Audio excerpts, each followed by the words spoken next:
Hola, buenas tardes, buen domingo, ¿cómo están ustedes? Una vez más acá juntos pensando este país que tiene que salir adelante aún con las dificultades que enfrentamos, que no son pocas. Para esto nos ayudan para transmitir, como siempre, Claudio Acevedo en las máquinas y conmigo Pablo Marmorato, que produce y bueno, está en la mesa. Hola Pablo, buenas tardes. Graciela, a los oyentes. Y Pablo nos va a dar dos avisitos. Me he visto de locutor y se pueden comunicar como todos los domingos a nuestra cuenta de Twitter, @porqueradio, o a través de nuestro mail, porqueprograma@gmail.com. Y ya saben, como todos los domingos, nos acompaña Tenaris, productos y servicios para la industria energética mundial, invirtiendo en el desarrollo de la Argentina, su industria y su gente. Bueno, vamos a seguir hablando de qué instituciones están trabajando desde hace muchos años en la Argentina en la parte tecnológica que nos ayuda a crecer, y hoy vamos a hablar básicamente del INTI y del INTA. Hemos llamado gente que trabaja en ellos, en las dos instituciones, que nos van a contar, aquellos que no están advertidos, para qué sirven, un poquito de cuál es su historia y cómo imaginan que se proyecte en un proyecto de Argentina, que se vean, que se recurra a ellas y se conozca de su sabiduría y su experiencia para un proyecto de la Argentina que crezca. Invitamos, como siempre, invitamos a quienes formando parte de estas instituciones nos ayuden a pensar. En este caso a Mariano Ortega. Mariano es ingeniero industrial de la Universidad de Buenos Aires, tiene un posgrado en marketing de la Universidad Católica Argentina y en la actualidad es gerente regional del Instituto Nacional de Tecnología Industrial, INTI. Eso es INTI. Y en su cargo lidera a más de 700 profesionales. Bueno, él nos va a contar. De eso nos va a contar él. Después está Eduardo Cittadini, que es ingeniero agrónomo de la Universidad de Mar del Plata. Tiene un máster, doctorado y postdoctorado en la Universidad de Wageningen. Algo así. Claro. Wageningen. Con el holandés. Estuve varios años y no terminé de aprender el nombre igual. Bueno, él nos va a decir. Y es licenciado en Ciencia Política de la Universidad Nacional de la Patagonia. En la actualidad coordina el Programa Nacional para el Desarrollo y la Sustentabilidad de los Territorios, también del Instituto de Tecnología Agropecuaria, INTA. Y Diego Ramilo es ingeniero forestal, egresado de la Universidad Nacional de La Plata, tiene un máster en Desarrollo Económico Local expedido por la Universidad Autónoma de Madrid y en la Universidad Nacional de San Martín. Y en la actualidad coordina, es el coordinador nacional de transferencia y extensión del INTA. Bueno, Flor de presentación. Flor de presentación, larga encima. Cuéntenos, por favor, un poquito de la historia del INTI y del INTA. Quien quiera empezar puede. Bueno, el INTA, como el INTA, fueron creados en los años 50, terminando en los años 50, en el marco de una política de sustitución de importaciones, ¿no es cierto? Y en su decreto fundacional en el año 56, el INTA ya decía que los objetivos de esta institución eran mejorar la calidad de vida de la familia rural y además mejorar la competitividad de las empresas del sector agropecuario. Luego fuimos incorporando agroindustrial. Y en esta relación que planteabas vos al comienzo, ¿no?, de cómo nos vinculamos con el sector privado, desde el comienzo de nuestra institución, el INTA es gobernado por un consejo directivo. Consejo directivo que toma las decisiones de todo lo que hace la institución, de cada acción que hace la institución, que tiene una reunión mensual y en la cual está representado por todos los actores del sector agropecuario, de las entidades del sector agropecuario. Está sentado la sociedad rural, la Federación Agraria, Coninagro, está que en sentado... una época eran las tradicionales Las y casi tradicionales. únicas, ¿no es cierto? Exactamente. Y con una división de la tierra distinta de la que es ahora. Así es. Está sentado también CREA, está representado CRA, está representado también un representante de las facultades de agronomía y un representante de las facultades de veterinaria. Y luego, eso sí, el presidente y el vicepresidente, que son designados directamente por el Ministerio de Agroindustria, y un representante del Ministerio. Ese consejo directivo, desde hace 30 años el INTA se descentralizó para ganar operatividad, ¿no es cierto? En 15 centros regionales, de los cuales dependen 54 estaciones experimentales y más de 354 agencias de extensión. Porque el INTA es una de las pocas instituciones del sector agropecuario internacional que tiene en su propio seno la investigación y la extensión, con toda una potencialidad. Y también en esos centros regionales, en los cuales nos encontramos centralizados, está conformado consejos regionales, directivos regionales, donde están sentados los gobiernos provinciales, las entidades más representativas, las cámaras, las organizaciones de productores, y de nuevo, a nivel ya regional, se toman las decisiones en marco de una discusión en el cual los planteamientos de lo que se necesita, con mirada prospectiva, de largo y mediano plazo, lo van tomando justamente el sector privado, y el INTA aporta, discute, y hacia adelante sale con su línea de investigación o de extensión. ¿Y el INTI? Bien. Vos después querés saber. No. No hay problema. Buenas tardes, muchas gracias por la invitación. El INTI, como recién planteaba acá el colega, tiene un origen similar en el año 57 y con un mundo que venía de una posguerra, donde la sustitución de la importación y las variables que era la calidad, de alguna forma era lo que en ese momento era lo que necesitaba la industria. Entonces la verdad que cuando uno lee el estatuto es muy similar a lo que está planteando el INTA, donde el foco es... Claro, la visión era la misma. Era la misma. Yo lo que digo, el INTA y el INTI están en la misma cadena. El foco nuestro es la última milla, donde estamos aguas abajo y el INTA está en lo que es aguas ¿Qué arriba. es eso? Imaginemos un río, una cadena de valor, una industria, toda la parte primaria. El INTA trabaja muchísimo y nosotros como Instituto Tecnológico Industrial entramos en la última milla en valor agregado hacia la innovación, la competitividad, que de alguna forma trabajamos muy en conjunto en los territorios, con el INTA y el INTI. ¿Hubiera sido posible CREA y todo lo que fue la renovación tan enorme que hubo en todo lo que es el campo y su trabajo, que fue lo que más se modificó en la Argentina en los últimos años, sin el INTI y el INTA? A ver, desde mi punto de vista, no. Creo que una institución como el INTI y como el INTA a nivel internacional son muy reconocidas y son parte del desarrollo industrial de nuestra nación. Ahí volviendo un poco lo que planteaba, el INTI además tiene la responsabilidad de todo lo que es el área de metrología. Todos los patrones primarios que derraman sobre toda la industria. Es decir, que cuando dicen que va a llover y no llueve, la culpa la tiene. No. Eso, no. Todo lo que tiene que ver con lo que es el metro patrón, lo que es el metro, lo que es volumen, masa dimensional, que eso derrama sobre toda la industria, transfiriendo calidad. Ahora, sumado a eso, el INTA, como el INTI, tienen una gobernanza similar donde el privado tiene mucha participación.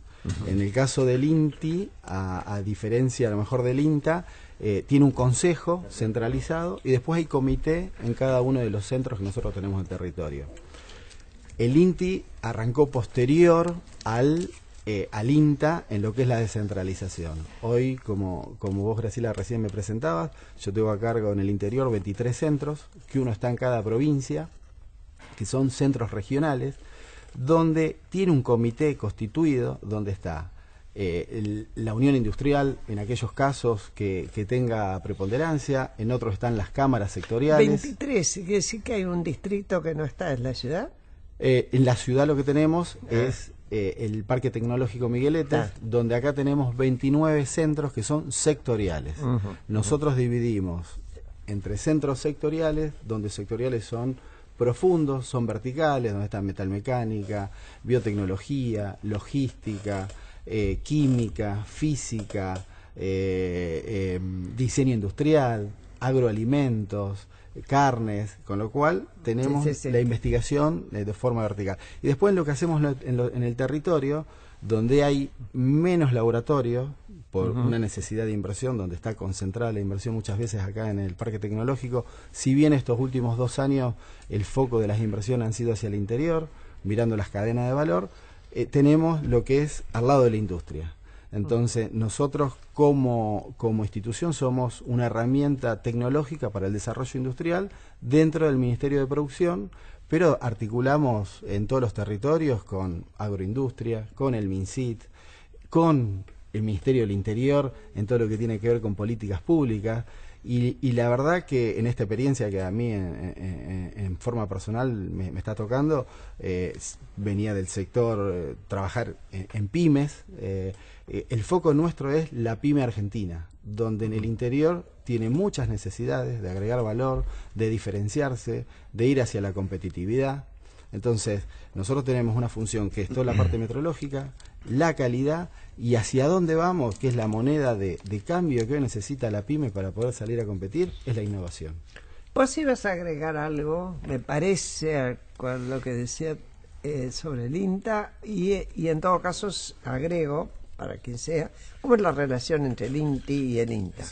Sí, lo que iba a agregar con respecto a lo que decía Diego es que los consejos regionales tienen cierta autonomía justamente porque están descentralizados, tienen distinta representatividad, pero una de las cosas que conservan es que la mitad de los consejeros sean de instituciones públicas y la mitad del sector privado.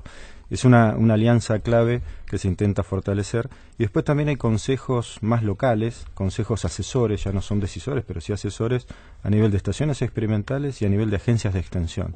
En total hay más de 2.000 actores en todo el país participando en la agenda del INTA. Entonces, eso garantiza un fuerte vínculo con la realidad, que no sea una decisión de un investigador aislado en su burbuja que decide su agenda, sino que tiene que dar respuestas constantemente. Tiene que atender las demandas. Exactamente. Y lo otro es reforzar un poco lo que también dijo Diego, la característica de que investigación y extensión están juntos, están integrados. Eso le ha dado una fortaleza enorme de mantener los pies en la tierra, ¿no? Y un poco respondiendo a tu pregunta de cómo sería el sector agropecuario hoy si no hubiesen existido el INTA y el INTI, bueno, es muy difícil de contestar porque es contrafáctico, pero sin duda sería diferente a lo que es, seguramente.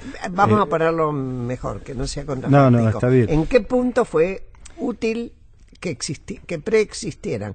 ¿En qué punto se apoyaron sobre esa preexistencia? Bueno, el INTA ha desarrollado tecnologías que han sido realmente revolucionarias, que han cambiado la realidad. Emblemáticas.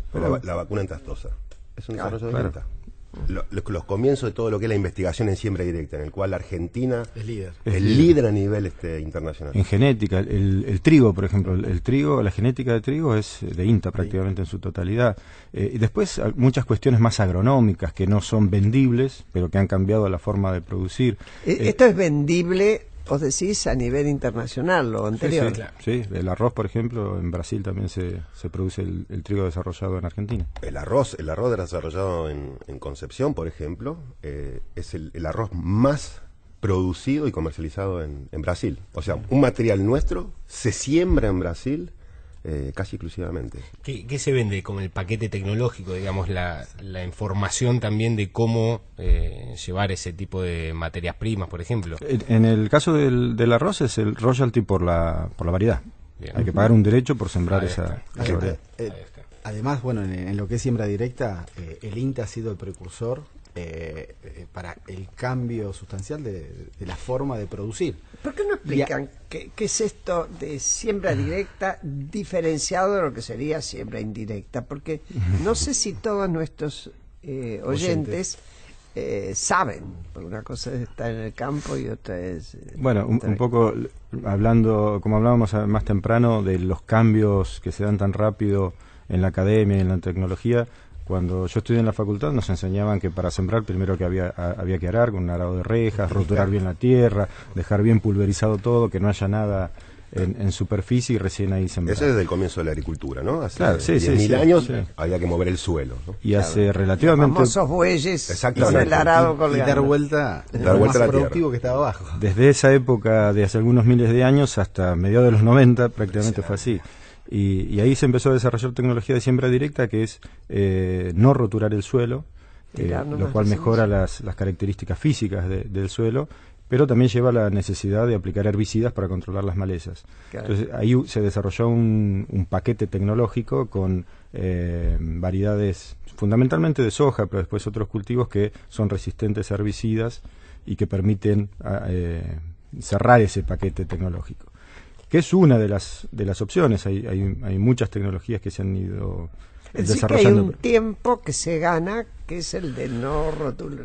Fundamentalmente lo que no se hace se trata de imitar a la naturaleza, ¿no? La naturaleza no se mueve el suelo, ¿no? Cae en la semilla y se va reproduciendo. En este sentido, el suelo evoluciona a lo largo de miles de millones de años y lo mejor del suelo se concentra en los últimos 30 centímetros, supongo. Cada vez que lo damos vuelta, estamos invirtiendo todo eso, alterando lo que hizo el suelo antes. Claro, los microorganismos que ahí habitan, que son muchísimos. Ahí mueren las lombrices, mueren los hongos, muere bacterias, todo. etcétera, etcétera. Pero se hacía eso básicamente para luchar contra las malezas, claro, ¿no? Fundamentalmente. Pero la siembra directa, además, había muchos grupos indígenas que no movían el suelo, claro, que sembraban apenas.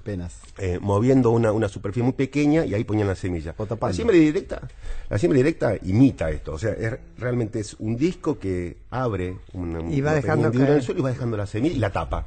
¿Sí? Y todo lo que es el cultivo anterior, el que se llama barbecho, queda en el suelo, generando procesos de decomposición naturales.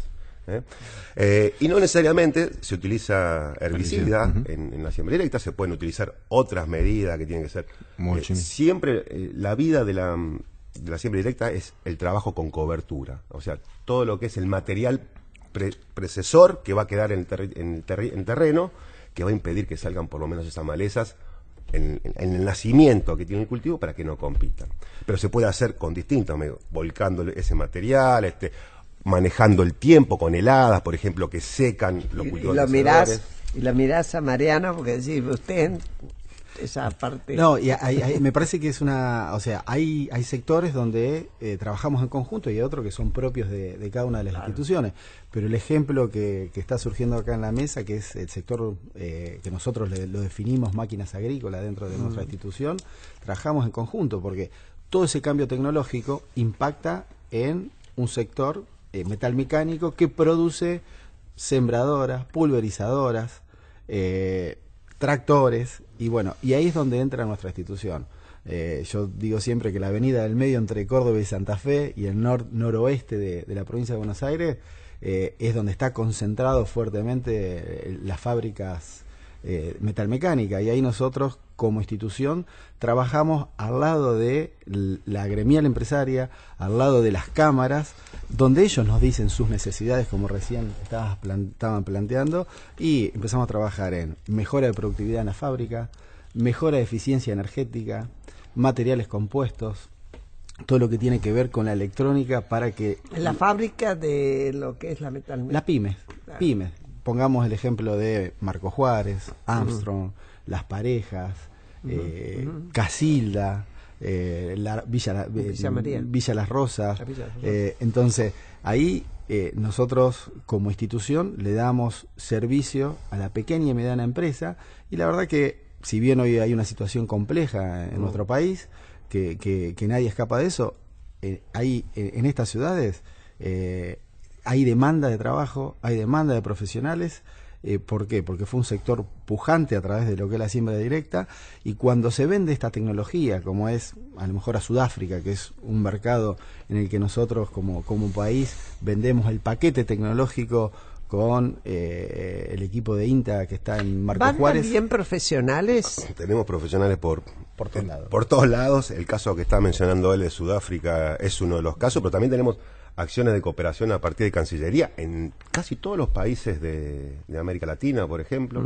Tenemos desde hace casi 5 años nosotros un laboratorio en Francia, o sea, con especialistas argentinos trabajando en Francia. Una unidad estable, claro, una oficina abierta estable, en forma estable en Montpellier. Y con argentinos. Con investigadores argentinos trabajando allá. Ahí nosotros en ese caso trabajamos muy fuerte a nivel internacional, con Estados Unidos, Alemania. La Argentina, a través del INTI, preside la SIM, que es el Sistema Interamericano de Metrología, y medimos todos nuestros interlaboratorios con el NIS de Estados Unidos, el PTB de Alemania, Inmetro en Brasil, y la presidencia de esa institución está en cabeza de Héctor Lais, que es un profesional muy reconocido de toda América, desde Canadá hasta nuestra Patagonia. Y después tenemos profesionales trabajando y capacitándose en distintas partes del mundo. Y tenemos cooperación, nosotros fuertemente con Japón, con JICA, que es una agencia que nos ha transferido tecnología, y ahora esa misma tecnología nosotros la estamos transfiriendo a Senegal, a países de Latinoamérica, a Chile, con lo cual creo que uno habla siempre de estos sistemas virtuosos, donde Japón en su momento fue a la delantera, transfiere al INTI desde hace más de 20 años, programas constantes. Nosotros los implementamos en nuestras pymes, y después participamos ese aprendizaje a otros países de Latinoamérica y en este caso de África, y también estamos trabajando con Francia y España en distintos... Sí, dale. Sí, en el caso del INTA, si uno analiza históricamente, también se ha dado un proceso de madurez institucional, porque lo que se observa es que hace algunas décadas había mucha gente que iba a formarse en otros países, y los convenios de colaboración eran, digamos, que nos asesoren cómo hacer las cosas. Claro. Y eso se ha ido cambiando, y hoy los convenios son en calidad de pares, donde trabajamos juntos, y incluso hay varias situaciones donde nosotros colaboramos con otros países. Eso implica una madurez institucional, una madurez tecnológica, el conocimiento de mucha mayor calidad. Bueno, en el caso del ProHuerta se ha trabajado fuerte con Haití, en eso obviamente Diego, que está en extensión, puede ampliar mucho más, pero hay una colaboración muy fuerte, claro, que el ProHuerta a través de Cancillería. Siempre ha sido ayudar a la gente con más dificultades económicas a cultivar sus propios alimentos. Así, el ProHuerta es un programa compartido, es una política pública muy importante del Ministerio de Salud Social de la Nación, que ejecuta a través del INTA. Se ejecuta a través del INTA por la territorialidad que tiene INTA. Claro, una de las fortalezas más importantes del INTA está desde La Quiaca hasta Tierra del Fuego, desde los valles de San Juan hasta la isla del Delta. Te decía, 354 agencias de extensión, y se aprovecha justamente esto. Tiene 27 años. A partir del año 2016, ProHuerta, 27 años de ejecución, y trabaja fundamentalmente tratando de garantizar a la población vulnerable, urbana, periurbana y rural, que satisfaga sus condiciones alimenticias, ¿no? ¿A partir de qué? De huertas, de granjas para proveer proteína animal, estos conejos y gallinas, pero que a partir del año 2016 se dio una serie de redefiniciones, hicimos con el Ministerio, y hemos potenciado lo que nosotros llamamos los proyectos especiales, proyectos que atacan la satisfacción de derechos, ¿no? Como el acceso al agua. En los últimos 2 años hemos facilitado que más de 20.000 familias accedieran al agua. Pues, o sea, es fácil hacer infraestructura. ¿En trabajo de colaboración con el Ministerio de Desarrollo Social o ustedes? Es un trabajo compartido, o sea, juntos, se define políticamente juntos el programa, pero la implementación es a partir de la territorialidad que tiene el INTA y de los arreglos institucionales que tiene el INTA. Solo no podemos trabajar en desarrollo, claro. Trabajamos con municipios, con ONG, con organizaciones de productores, etcétera, etcétera. La comercialización, porque recién hablábamos de la siembra directa de un sector del campo muy dinámico, ¿no? Muy dinámico, el sector empresarial argentino, agropecuario es muy dinámico, y vos decías también que aportaron el INTA y el INTA. La siembra directa necesitó tecnologías nuevas y todo el desarrollo de maquinaria fue hecho en arreglos entre el sector privado, las cámaras empresariales, el sector público, que hoy permite el IRARO. Pero esto es el 30% de los productores. El 60% de los productores es lo que hoy se conoce en el mundo y en América Latina como la agricultura familiar, campesina e indígena. Son pequeños productores que están minifundistas en lo más profundo. Hay una escala muy amplia, sí. En lo más profundo de nuestro país, y que siguen produciendo como cuando se desarrolló la agricultura, ¿no? Con arado de bueyes, Y que la diferencia y la importancia que tienen en su territorialidad es que producen fundamentalmente alimentos, ¿no? A diferencia del otro sector que está produciendo commodities, ¿no? Para exportación. Entonces, fortalecer ese sector que produce alimentos y sobre todo potenciando que esos alimentos lleguen a poblaciones de cercanía es otro de los desafíos que asumió el Pro Huerta, porque vos sabés hoy que los alimentos viajan muchísimos kilómetros en nuestro país con un problema no solamente económico, sino también ambiental del transporte. Entonces, organizar esos productores, abrir mecanismos de circulación y de fortalecimiento de pequeñas ciudades con alimentos de esos productores, bueno, genera arraigo, genera que la gente se quede. Tenemos un problema de migración muy fuerte del campo, históricamente. Decíselo a Vidal. Justamente. Ayer estábamos en una reunión y tomando este tema, sale el doble traer un producto de Salta a Buenos Aires de que de Buenos Aires a algún mercado como puede ser Europa o Estados Unidos. Entonces, cuando hace 2 años empezamos a trabajar, no teníamos habilitados los bitrenes. Y hoy los bitrenes están habilitados. Ahora vamos a seguir enseguida después de la tanda.